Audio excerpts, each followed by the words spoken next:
So there is a huge potential in collaboration in journalism with collaboration between readers and the journalist itself. So we have some examples already, like crowdfunding, crowdsourcing, different ways how we can use the collective brain power, collective intelligence of the people. So how I see how it will proceed is that we will see more and more practical examples of, for example, in investigative reporting, how the crowd can check documents for the journalists or help the journalists to do the investigations in other ways.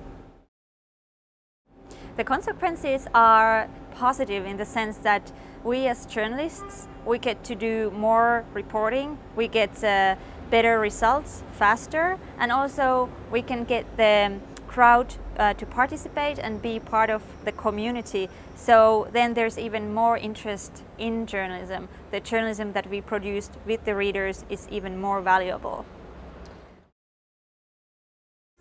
So the tools have to be, so they are mainly technological tools, of course, because we are talking about online contributions a lot.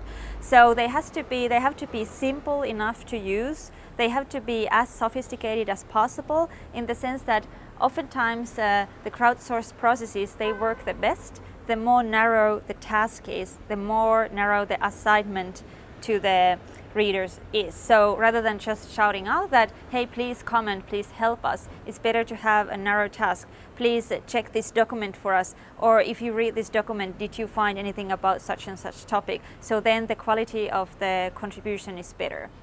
And of course the tools have to be according to these tasks too.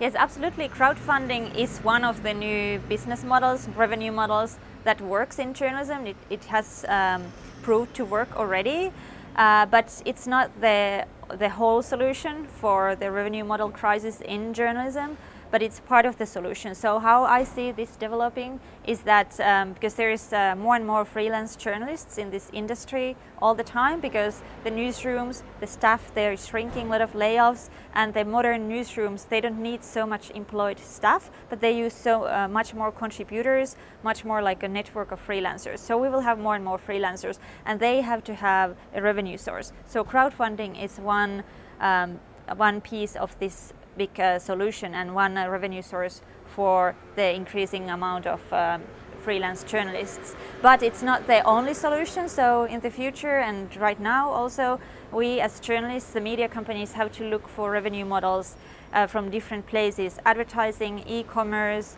long-tail packaging, all kinds of new ways to get people either to pay for content, to contribute, or then use the value as we have as attention brokers, bringing people to our site, websites to read our stories.